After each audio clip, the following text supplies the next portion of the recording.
episode of Homestead Tessie. And today, we're going to do some canning. As you know, I'm still on my no spending month. And I'm going to share with you what we're working on today.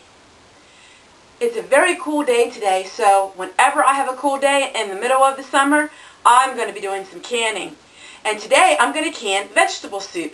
And I'm going to can using the vegetables that were in my freezer. I'm going to show you an update on what my freezer looks like.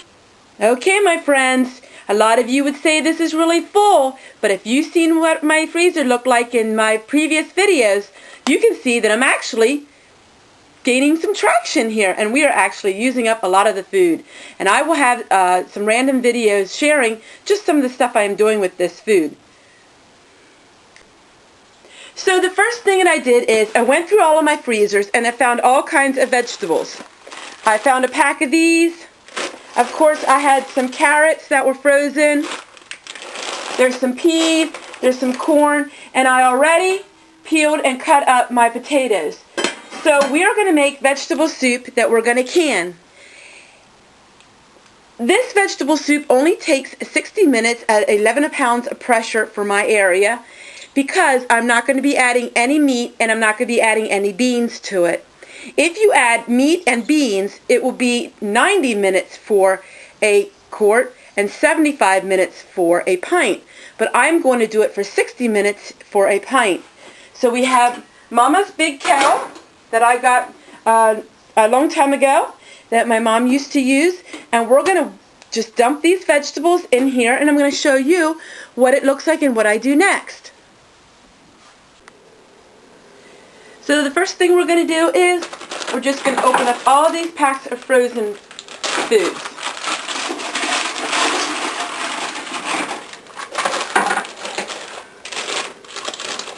And my vegetable soups are usually whatever I can find that's in the freezer or that I have fresh.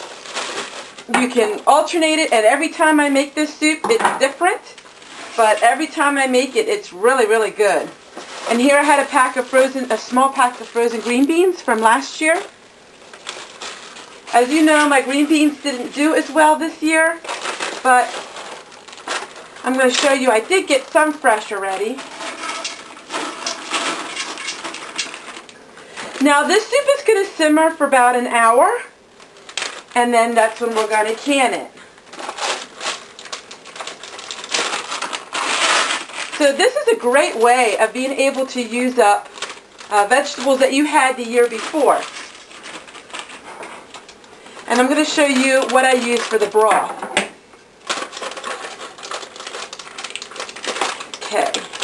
And then I found a couple of these frozen tomatoes, which is perfect for it.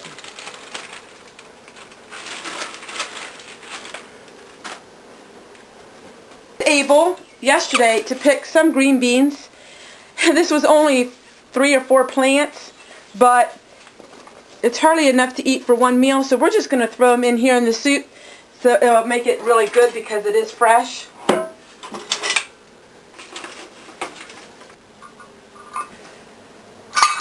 This is what I buy for my beef base. It is gluten-free.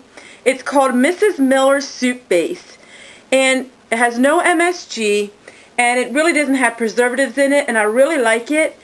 I do not have canned beef broth because beef is just so expensive. So I do use this, and this calls for 2/3 cup per gallon of water. So we're going to go with 2/3 cup, and we're going to put a gallon of water in, and then we're going to see how much more liquid I need. I'm also going to add some home canned tomatoes to it. So all that I do is I just take a measuring cup like this. This is 1/3. So we're going to sprinkle 2 of these on the top. And then I'm going to add a gallon of water to the pot, and let's see how far it goes. Alright, so I only added a gallon of water to it with the beef broth. And this is how much broth I got. So I'm not going to add any more, and if I need to, I'll add some a little bit later. So this is going to all cook for about an hour. See all the neat vegetables in there? And then after an hour, I'm going to taste it and seasoning it with some of my homemade seasonings, and then I'm going to show you how I can it. So this was all from the freezer except for some homegrown potatoes and a little of the homegrown green beans that were both fresh. But the rest is frozen things, and this is a really good way to can up some things that were in your freezer. And soups is a wonderful thing to do this way. And I was totally out of vegetable soup, so I'm going to be canning more vegetable soup once my garden starts producing more. But this is a way that I'm able to use up some of the food that was left over from last year. Alright, it's been 45 minutes and you can see the soup cooked down a little bit. And I'm going to add some more of my seasonings that I make. I add actually quite a bit of seasonings to this. And we are going to start pouring them into the jars. If you want this to be a very hearty soup, after you open the jar, you can always add some chicken to it, or you can add some ground beef to it. But for today, I'm not going to add it because I do not want to be canning that long. I want to do this a quick procedure today. But sometimes I add meat to my soups. But not today, I'm not going to. And it is very tasty.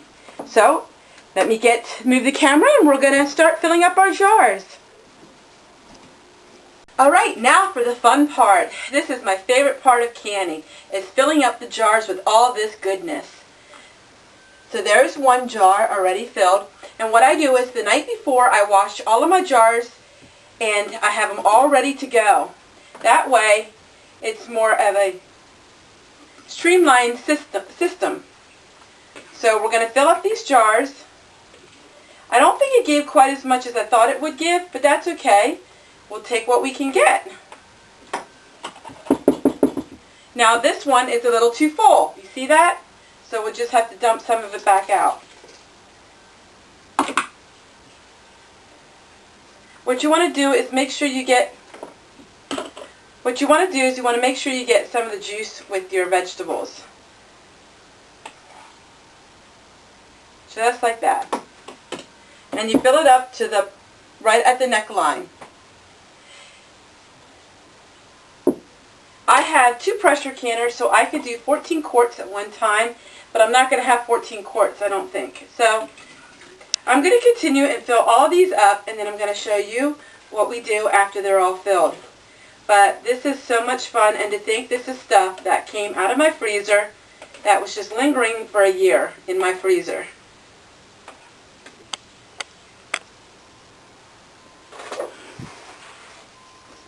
Alright, it gave me 11 quarts of soup, which I'm actually very pleased about. It gave me a little more than I thought it might. The last 2 jars, as you can see, have a little more broth in them, which is fine because that was the end of the pot. So I'll just add one of those to one of these if I have a larger meal. So what you want to do is, and I forgot to mention, before you fill your jars, you want to go around and make sure there is no cracks in the rims. If there's a hairline crack, your jar won't seal. So go ahead and do that before you fill your jars. You're going to wipe each jar rim. That's what you do for every kind of canning you do. And because there are new regulations and new recommendations, they are saying no longer from the Ball Company that you need to boil your lids if you are pressure canning. So I do not boil my lids if I'm pressure canning. The temperature gets that hot that you will have no problems with your lid sealing. So we're going to go ahead and we're going to wipe all of these rims and we're going to place them with a new lid. I do not reuse my lids for any reason because I work so hard to can and I don't want the risk of a seal unpopping. Now I know many people reuse their lids and they're probably quite surprised that I don't reuse my lids. But I don't, because I figure I want to do it right the first time, and I don't want to have any lids unseal. I will use my lids, though, for dry storage or to use it for other crafts, but I do not use it for canning. I do not reuse my lids for canning. So we're going to finish putting all the lids on these, and I only cooked the soup for 45 minutes, so it is al dente. It is not totally soft. It was enough to cook a little of the starch out of the potatoes and make it really good and hot.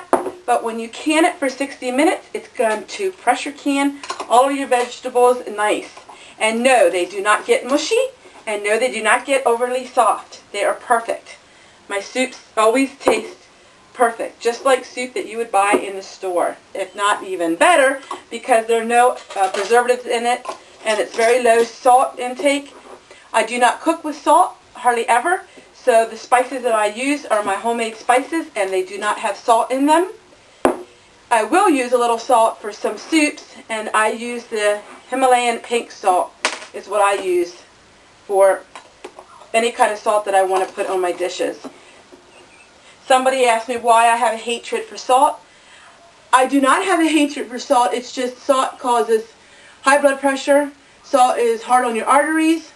Salt causes fluid retention. Salt is really not that great for you, but salt does help season things, so you can add a little bit, and a little bit goes a long way. So that is why I do not use a lot of salt. We really rely on pepper. So this soup has some really good pepper in it, pepper seasoning, and I'll get back to you when I start my canner. I add enough of water to bring it to up to 1/4 of the jars. So you really don't need that much water to add to it. And you just put the lid on like this in the grooves, and you give it a turn, half turn, till it locks, just like that. I'm not going to do a tutorial on how to pressure can. I've done that in past with other projects I worked on, and there's a lot of really good videos out there, but I have Presto canners.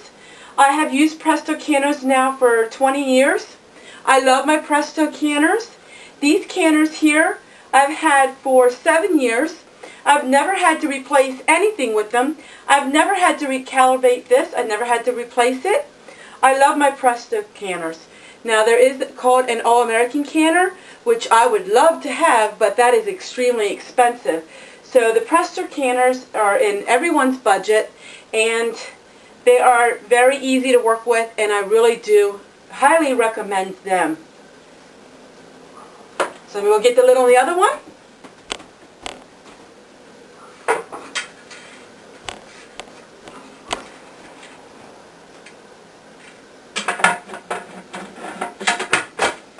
Now they're ready to go. We have both of them turned on high, and we're going to have a steady stream. It takes about a half an hour for my propane stove to be hot enough that we have a steady stream coming out of the air vent. When we have a steady stream, we're going to put the lock on it like that, and then we're going to start watching the gauge, and we're going to keep the gauge around 11 pounds of pressure, and it will stay 11 pounds of pressure for 1 hour, and then we can turn it off. But we didn't get to the pressure yet, so I will get back to you when you see the steady stream. Well, we got the steam going now. It's been about a half an hour. Usually takes about a half an hour. So now we're going to put the weights on, and we're going to watch it, and when it gets up to 10 pounds pressure, then we're going to watch it. I like it to be like 11 pounds pressure, and we start counting 60 minutes after it reaches the 11 pounds pressure on our gauge. And this, my friends, is the finished product. 11 quarts of soup that the vegetables came out of my freezer, except for some green beans and some potatoes. I hope you enjoyed this video. If you did, please make sure you hit that like button and subscribe and share it. And we'll see you tomorrow. Bye, everyone.